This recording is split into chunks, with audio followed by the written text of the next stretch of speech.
the mountain gorillas of Central Africa. Found in just 2 places on Earth, they are critically endangered.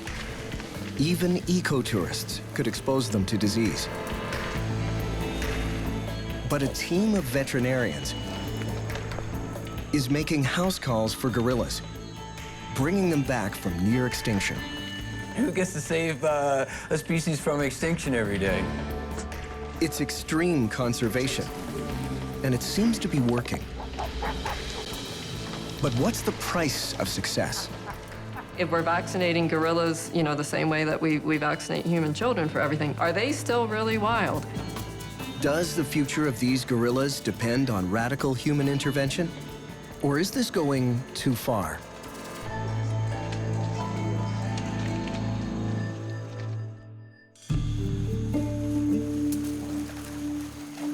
In the Virunga Mountains of Rwanda sits a young male gorilla named Mutu Ranger. He's one of only 880 mountain gorillas in the world. Mutu Ranger has a cough, serious enough for a team of veterinarians to intervene. Jean-Felix Kanani is the head field vet for Rwanda. Yesterday, they say Mutu Ranger was not eating, and for Silverback, who are not eating for more than 1-2 days, is very serious. You heard it. It's okay. Mutu Ranger will receive a shot of antibiotics. That is good. But this gorilla is known to be aggressive. The vets need to choose their moment very carefully. This position. Push. Being ill, there's no telling how he might respond to their presence.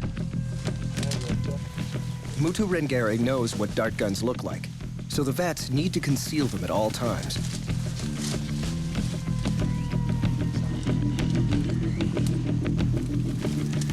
Park rangers accompany the vets and make grunting sounds to reassure Mutu Ranger.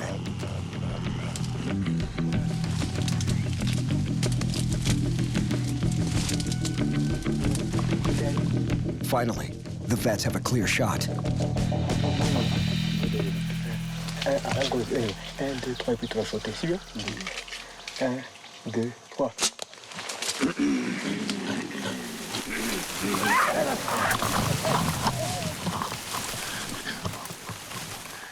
Mutu Ranger's angry charge was not unexpected.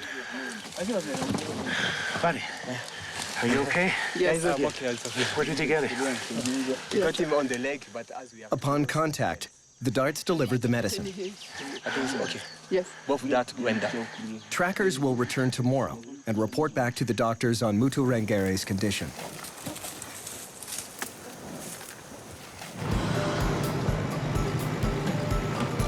These veterinarians of the wild are known as the gorilla doctors.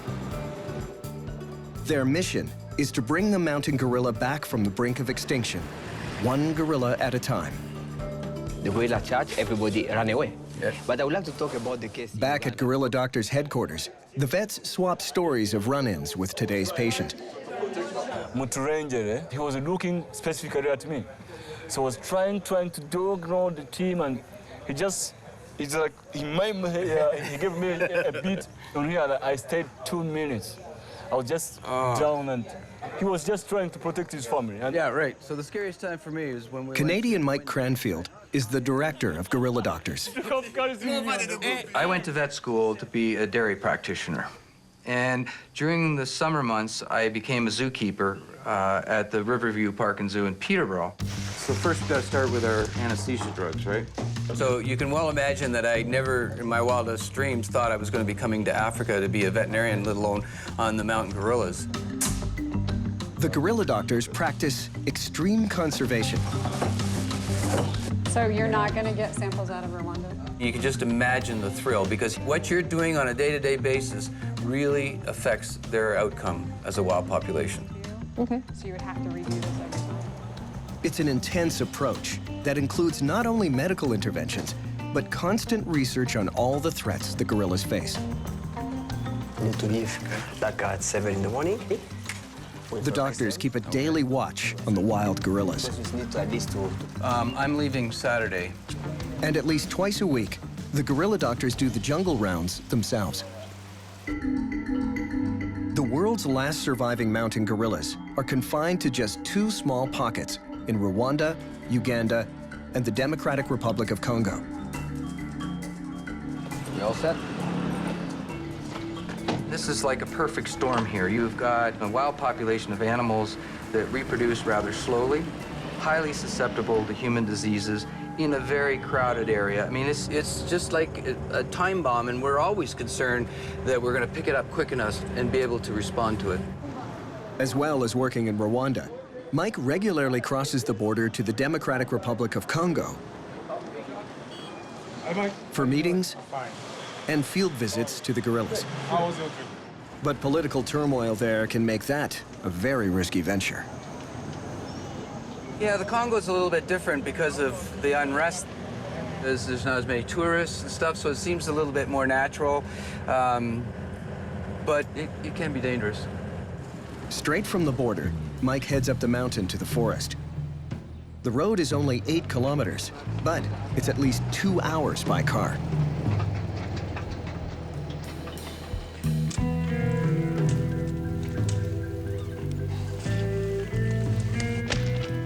Inside the park, Mike and Congo vet Eddie Kambale are led by trackers who know where each gorilla group can be found. The trackers go up really early in the morning, and they have tracked them the night before, and they know where the gorillas went to sleep. They build these night nests. And they go up really early in the morning.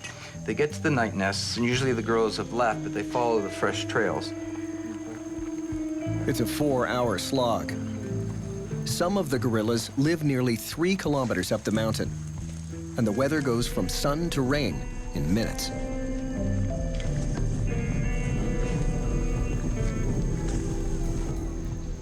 Finally, Mike and Eddie approach the group slated for their checkup. I can hear them. It's a typical size, 16 gorillas in total, led by the dominant Silverback. Mature males all gain a silver patch on their back. But the dominant Silverback is the only one who gets to mate with the females.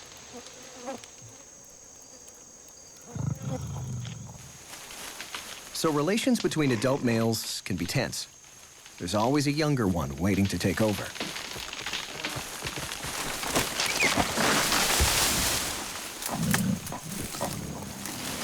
So Eddie, the silverback that broke down that tree, was he the major silverback? No, that's on the second one. It's a very nice situation to view. I mean, it's just, they get up in the morning, they chow down for a while, they walk a bit, lie down, sleep for a while, get up, eat a bit more, walk a bit more, and build their night nest. So it's just an incredible lifestyle they have.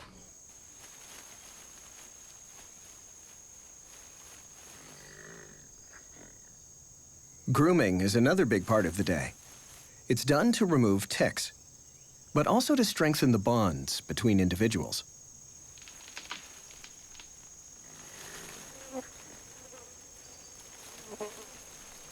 You look in their eye and just like kind of wonder who's watching who, and it's just there's somebody home there. And so it's taken a while, but I've really fallen in love with gorillas. So that's Big Ben just ahead of us, right? On their rounds, the doctors spend a lot of time watching gorillas eat. In a typical day, a gorilla will eat more than 20 kilograms of plants and stay within a pretty small area.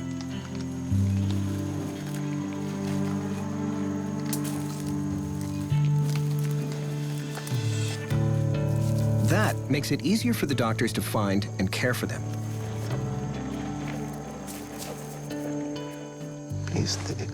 Mike and Eddie come across a juvenile whose mother died a few months ago. The vets were worried if he would survive.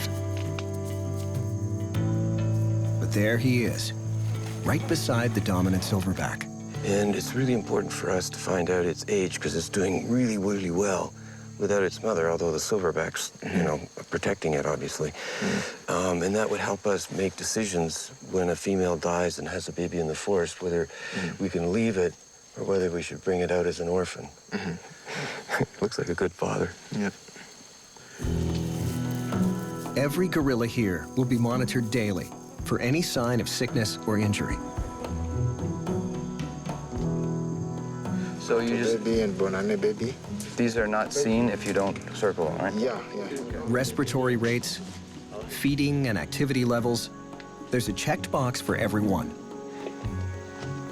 It's an intense approach to conservation, pioneered by gorilla doctors. Normally, with wildlife, you don't treat individuals in their habitat. In fact, this was probably the first project to ever do that back in 1986. Back then, there were only 250 mountain gorillas in the world. Today, there are nearly 900. It's an improvement, but the species remains at a high risk of extinction. That's largely because mountain gorillas live near some of the most densely populated areas in all of Africa. Nearly 4 million people live within a day's walk of their forest home.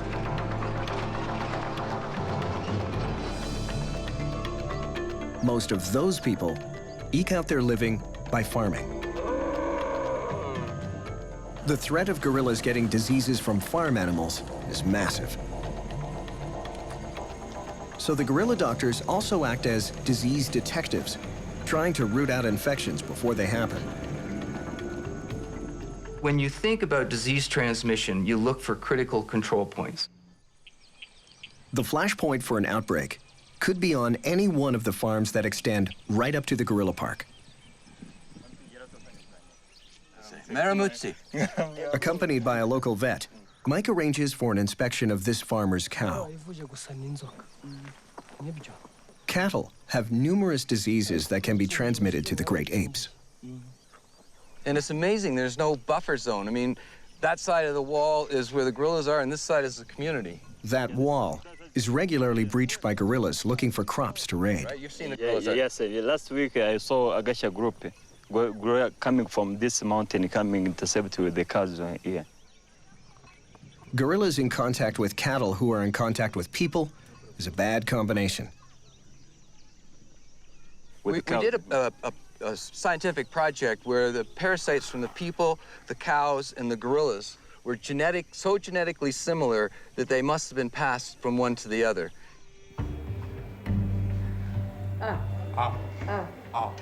But the biggest threat to the mountain gorillas is human disease.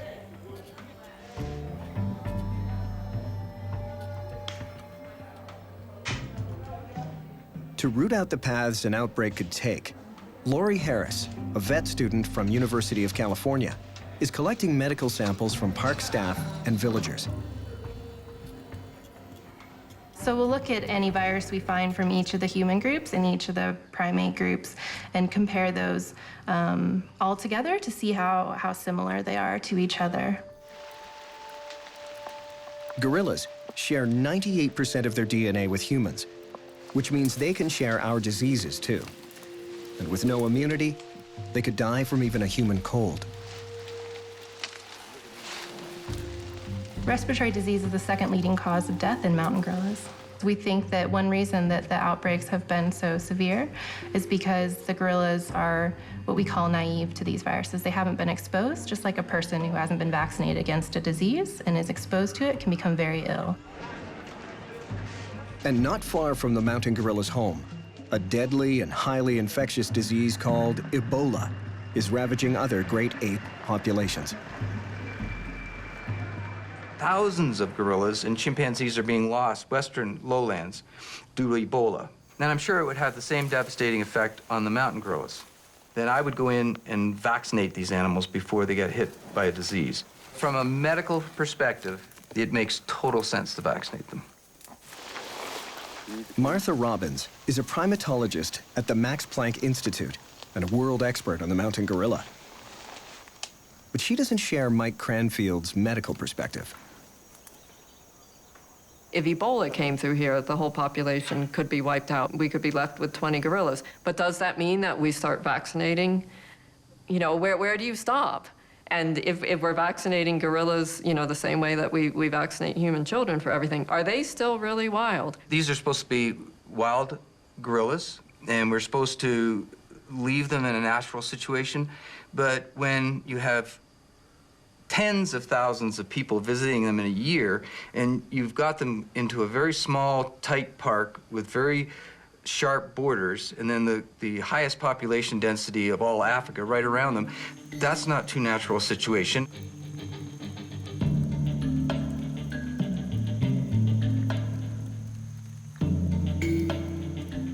What exactly is wild and natural is a question that goes to the heart of the gorilla doctor's work. So there's no sign of trauma or anything? And the question needs an urgent answer when reports come in that a gorilla has been injured in a fight.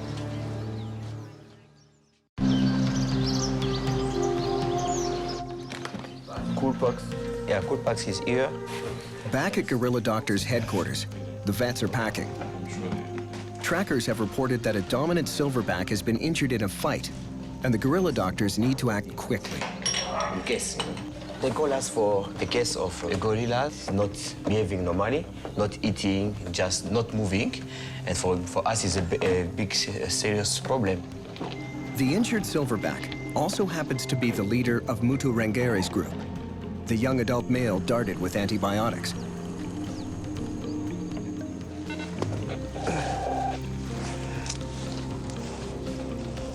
The vets hike 3 hours to Mutu Ranger's group.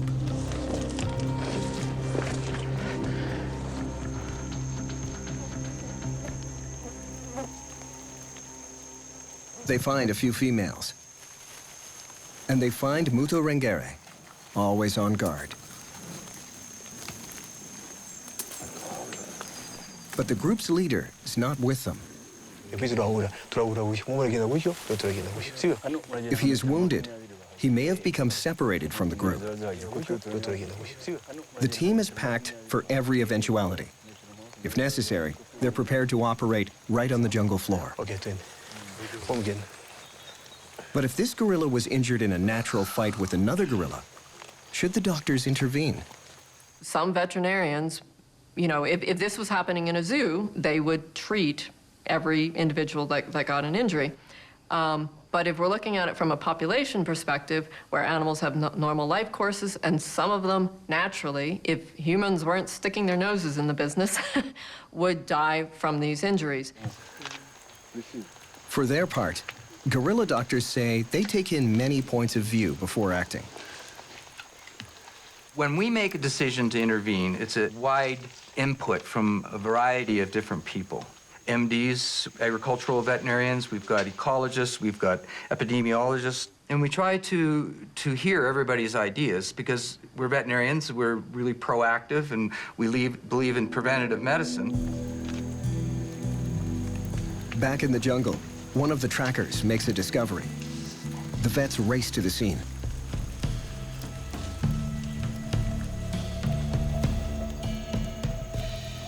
But it's too late. This silverback was not just a group leader, he was also a gorilla with a life story, well known to the doctors. Mais quand Getty, on m'a dit que Getty était mort, on n'était pas très contents. On n'était pas contents parce que it's hard when a silverback dies. pour un silverback de mourir.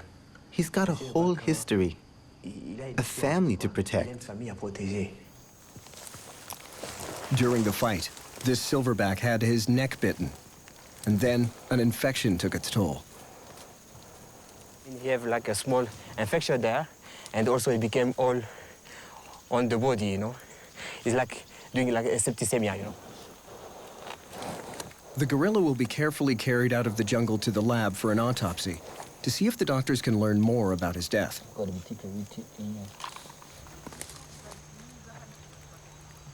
The other members of the group look on with interest, especially Mutu Ranger. I think when a great ape dies, they are so highly evolved that they have a mourning period. So you have to weigh sort of their emotional well-being with the idea of finding out why the animal died and possibly helping others in their group or their population. The rangers indicate that Mutu Ranger is circling around.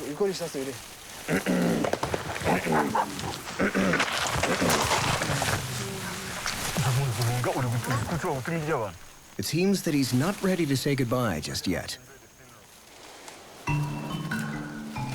Now, as the only male in the group, Mutu Ranger will try to become its leader. But at only 13 years of age, he may not be accepted by the females, and other nearby males may attack. The next few weeks will be critical. The doctors will keep close tabs on how he does. One of the many cases they follow in detail. Back at headquarters, Mike reviews a recent surgery with Don Zimmerman, the regional head vet. So that's the tumor the day you saw it. Started excising it. And we were worried it had metastasized. A few months ago, Don and Eddie removed a cancerous tumor from a gorilla's lip. Oh, the lip doesn't cover his teeth. But no one has seen the patient since. And that's because the gorilla was suddenly caught behind enemy lines. War has racked eastern Congo for over a decade. Millions of people have been killed or displaced. For months, the war reached right into the gorilla's forest home. Rebels used it as their base of operations. So when the doctors went to search for their patient, they found themselves held at gunpoint. Suddenly, we realized that we are in a rebels camp. So they arrested us, saying, "Whoa, guys, what are you come to do here? What are you carrying?" So they said, "Okay, drop your stuff down. Okay, hands up." And then they started checking us, checking cameras, what kind of picture we have in the camera. They said, "Okay, go and never come back again." A week before filming, the rebels were beaten back by UN forces and finally surrendered. How many have you got recorded? Have you got any recorded? Yeah, I got some. Now, on his first visit back, Eddie can't be sure that their patient is even alive. Yeah. Okay. The new baby is here. The new baby is here. Wow. You need to get this. During their search, they come across a brand new baby, just days old. A happy sight at the end of a brutal war. Finally, they spot their patient.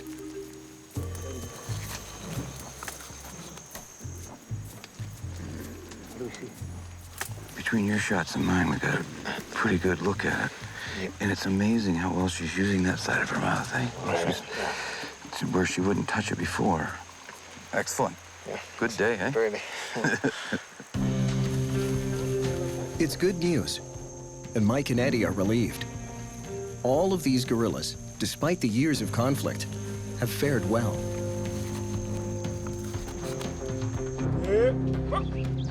The same cannot be said of the Virunga Park Rangers. There is perhaps no more dangerous conservation job in the world. In the past decade alone, 140 rangers have been killed, protecting the gorillas and their park.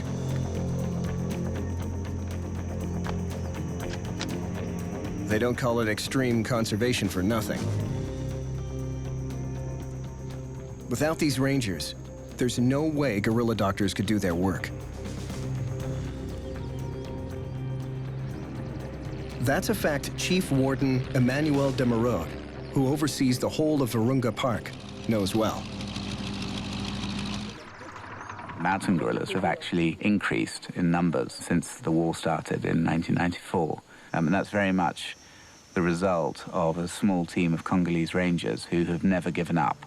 They've stayed here even when their own government forces have been driven out.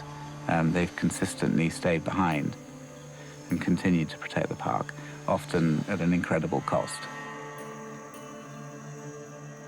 Innocent Mbaranumwe is one ranger who has seen his share of death, gorilla and human. His own brother, also a ranger, was killed by rebels. But he has never thought of quitting. I will do it forever because I love the nature. I love animals. And we have been fighting with this armed group. You know that they live inside the forest. Once you meet with them, you have to exchange fire. It's a dangerous job. Innocent is the warden in charge of the area where the mountain gorillas live. Hundreds of square kilometers of jungle, roving militias, and poachers, constantly hunting park wildlife.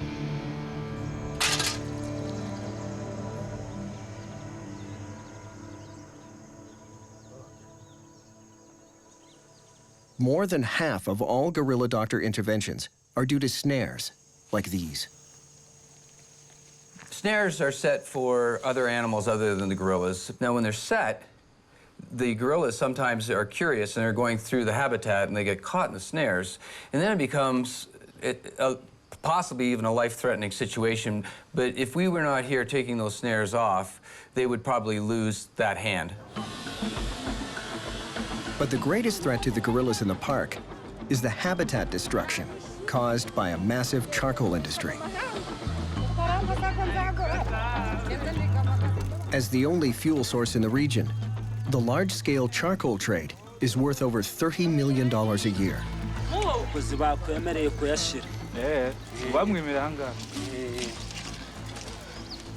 So it's a very, very lucrative trade, but it's also illegal because 92% of charcoal comes from within the national park.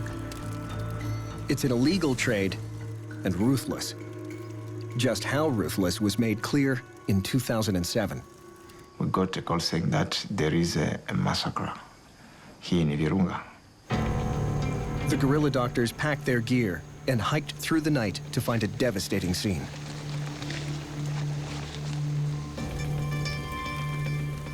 What they discovered were 6 murdered gorillas.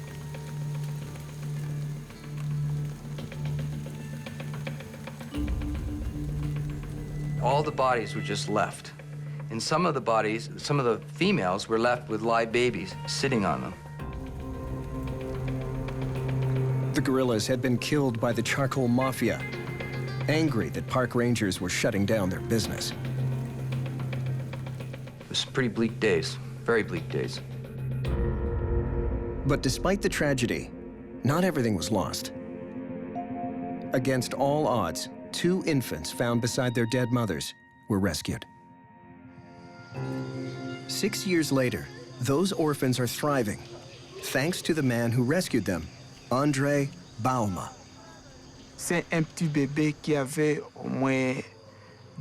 One little baby was 2.5 kilos. We took her, and she was very weak, starving, tired, and we had to put them both in a situation that would allow them to live. We never dreamed that they would stay alive, but we were able to keep them alive.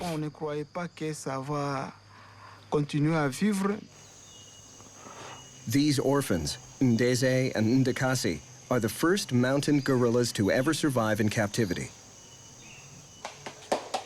And that's because André set out to replicate the tight bond between mother and infant in the wild.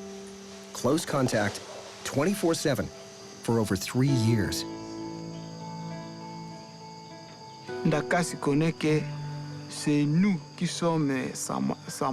So Ndakasi knows that we are her mother, her siblings, her family. Because we fed her, gave her a bottle. We slept together on the same bed. When she started walking, we played together, doing everything gorillas do with their families in the forest. That's what we had to do with Ndese and Ndakasi.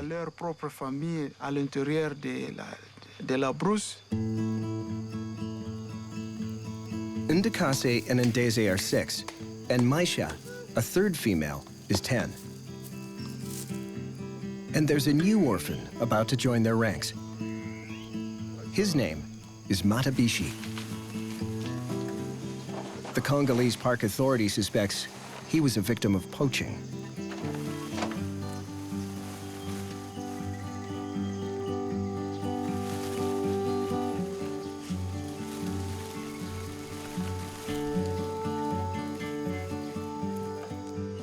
But before he's introduced to the others, the doctors need to ensure that he isn't carrying any disease.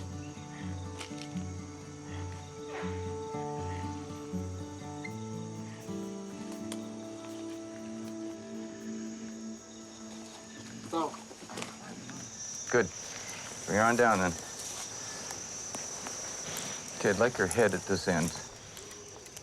Tuberculosis is fairly widespread in the humans around this area, and we think that this particular orphan stayed with some poachers for a little bit of time, so we're a little bit concerned about that. After the exam, the young orphan awakes and returns to his mother, Andre.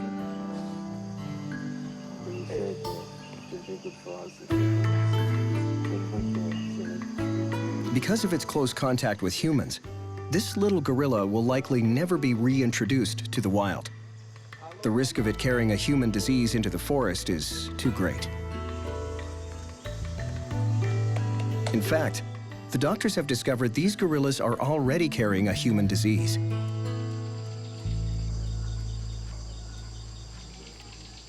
They had an outbreak of a herpes virus. So how can we justify putting 4 individuals into a population introducing a disease, at least one disease that we know of? So the hope is that the 4 orphans will form their own group. But that all depends on Matabishi being accepted.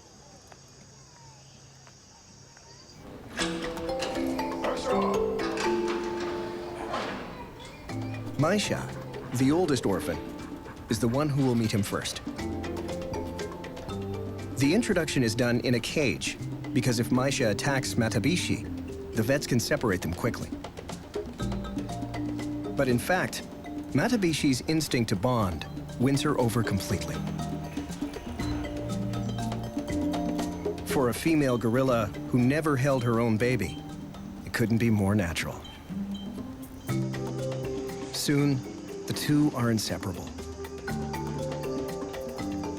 Maisha has an infant to care for, and Matabishi has a new mother, a gorilla one this time.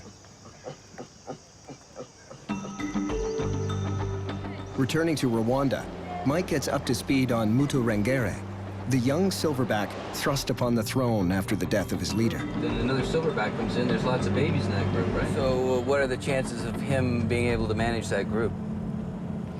Yeah, I think it's quite strong enough to hold a group because, you know, he's very strong and he's been fighting for Getty before. Mike is especially worried about what will happen if a silverback from another group takes over.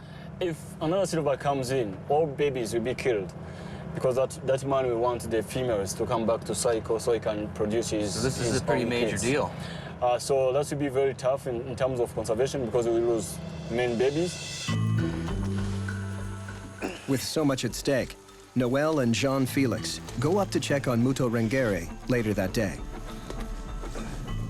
Mutu Ranger is a gorilla that we really like, but we're also a little afraid of him, and the trackers too, especially the younger ones. They're always worried about knowing where he is. He likes to play a lot, but he has to take on his new responsibility. To become the leader, he has to change his behavior.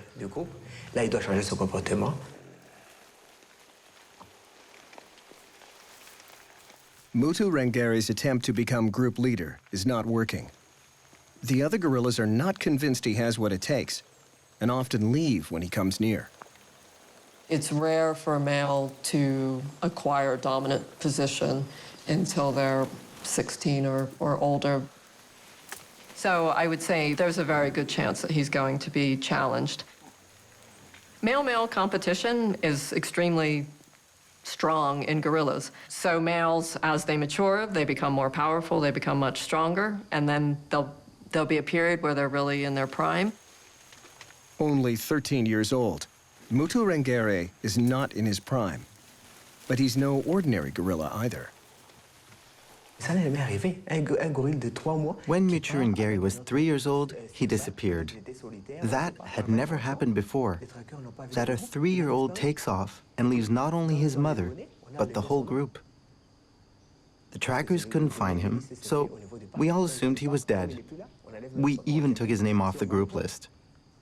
But 3 months later, he came back.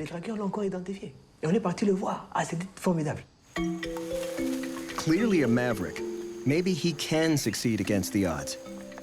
But being so young, and with older males roaming nearby, the odds are stacked against him. Now slowly. For their part, the doctors can only keep watch and hope Mutu Ranger survives.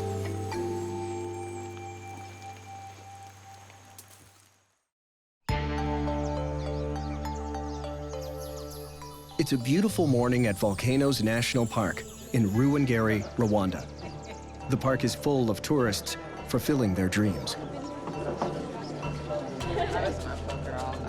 For $750 each, they'll get to spend 1 hour with mountain gorillas. Gorilla trekking accounts for 90% of Rwanda's tourism revenue, and that money has gone a long way in saving the mountain gorilla. But there is a catch. Tourism is a double-edged sword, right? On one hand, we have this tremendous income. On the other hand, we're increasing the risk of the biggest threat, which is disease transmission from humans. It's not hard to imagine that someday an unknowing tourist will bring a disease along with them. But today, all these people want to do is enjoy the experience of a lifetime. You know, the gorillas have different communication. Normally have 16 communication. The group is given a rundown about what to expect when encountering wild gorillas. She's no problem. She's happy. And the rangers demonstrate some of the behaviors the tourists might see. Do that. And they also learn what to do if a gorilla charges. She's do that and not run away, you see.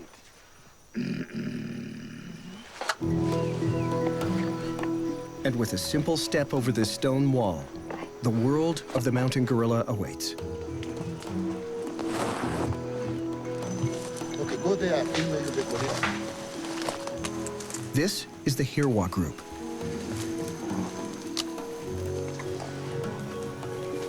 For years, they've been watching humans from all over the world come their way. All part of a day's activities now.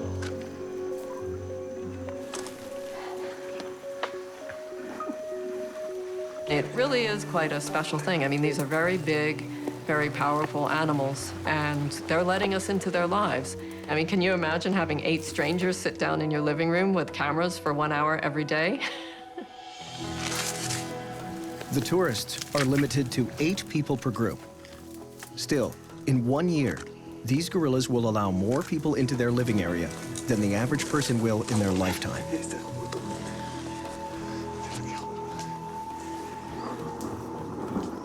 To limit disease transmission, tourists are told they must stay at least 7 meters away from the gorillas. But in practice, that's not always possible. Everybody knows you're supposed to stay 7 meters away from the gorillas, but I can tell you, time after time after time, I go up and give talks to tourists, and they say, "Oh, you should have seen it because the silverback came up and touched me," or "This baby came and I pushed it away." And so we would like to add a different rule. In fact, it's in the best practices of great ape tourism, and that's to put on a face mask. A simple procedure, not yet implemented in Rwanda, but one that would help keep the gorillas safe.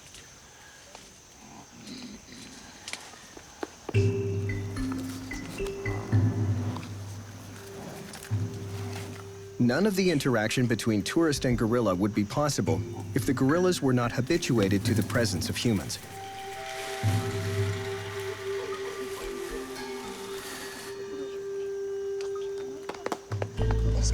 Wild gorillas are naturally afraid of humans, but through a process of gradual exposure, they become accustomed to having us around.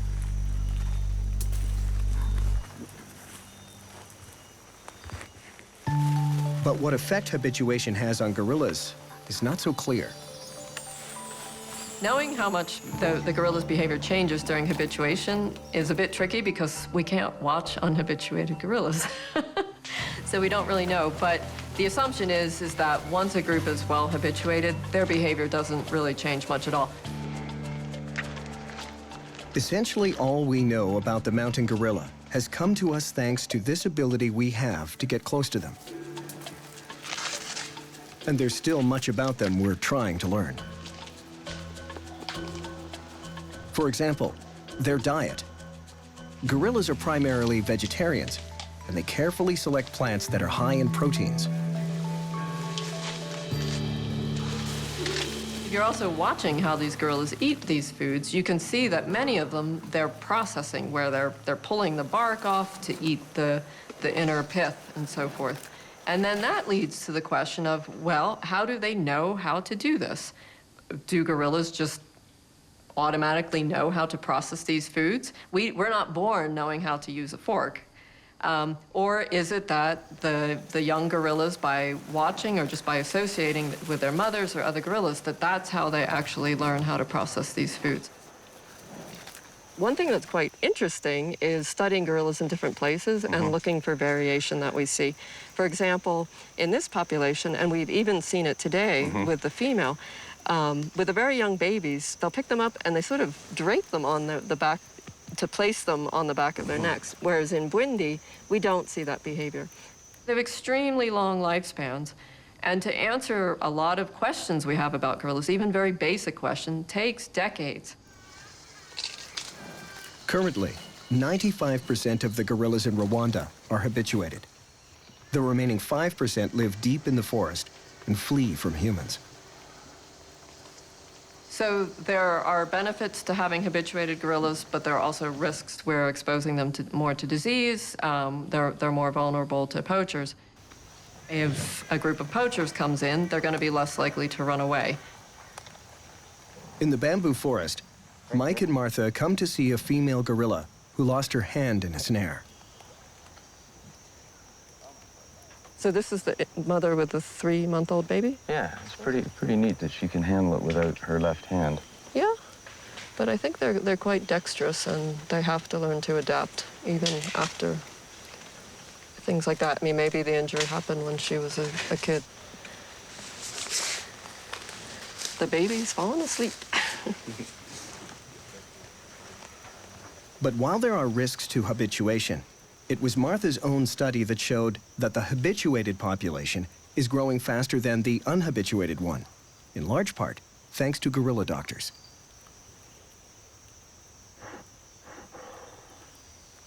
As a veterinarian worried about treating gorillas, Mike Cranfield would like to see every last wild mountain gorilla accustomed to humans.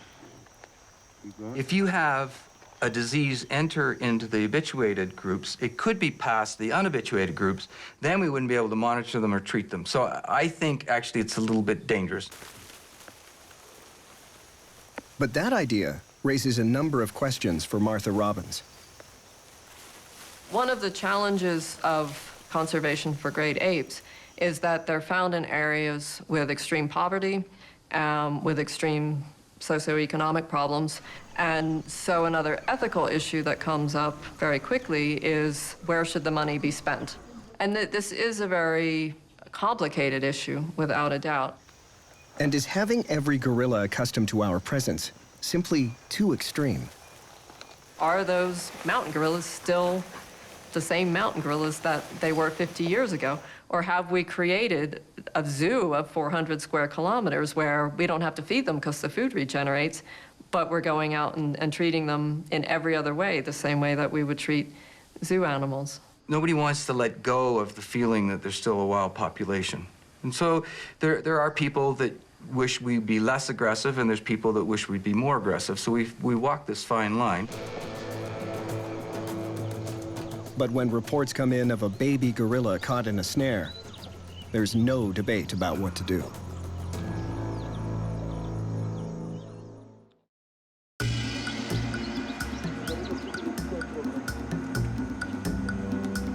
In Volcanoes National Park, there's a medical emergency.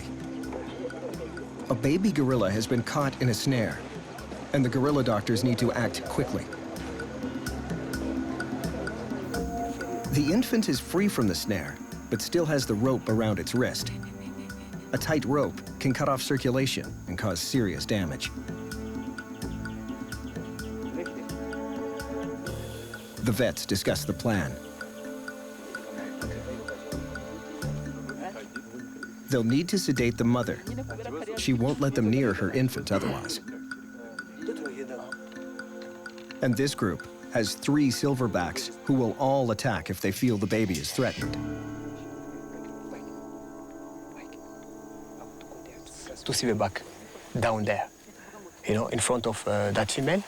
We'll be darting this female, but we have another silverback there, up. And probably if she screams, that silverback will come down. You only get 1 shot at darting a gorilla, so Jean-Felix has to make sure he can't miss. To have a good shot, I need to dart on the left side, of the mom. And what she'll do first is just to grab the baby and put the baby on the back and run, trying to reach the silverback. The trackers move into position, standing between the vets and the silverbacks.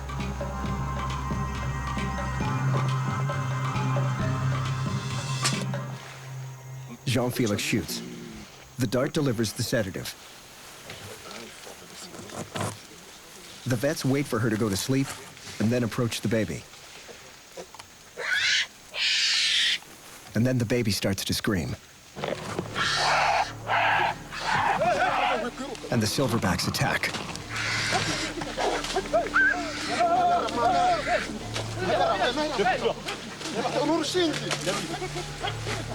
The trackers beat the bushes with sticks, warding off the angry males.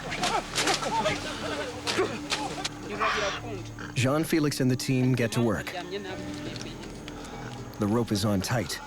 If not removed, it could even lead to the loss of the hand.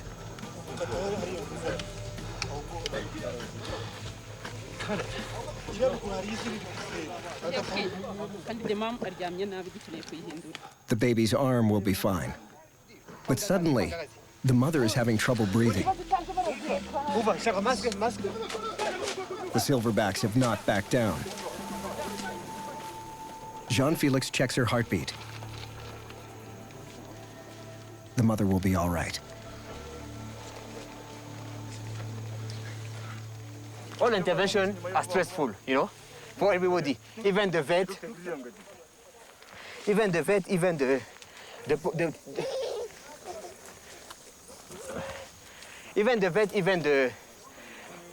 porters and the trackers. But we need to control the situation,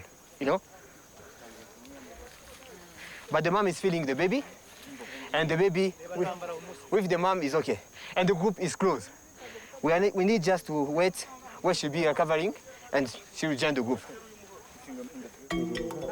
The whole operation has taken less than 1 hour. The vets have done their job, and all's well with this guerrilla group.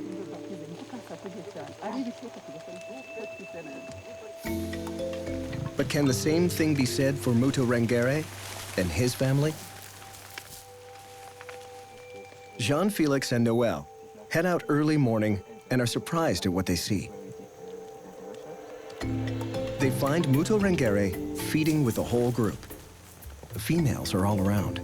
One even nurses her infant. And with that charge, putting him before his group, it's clear to the vets that Mutu Ranger has succeeded in becoming its leader. Mutu Ranger, c'est un gorille spécial. C'est un silverback. Mutu Ranger is a special gorilla. He's the silverback among all the females, and now they all accept his leadership. He's earned their respect. Even the oldest female, who was most resistant to him, accepts him as the leader now. So, pouvoir. But who can say? Would Mutu Ranger even be here if the guerrilla doctors hadn't intervened?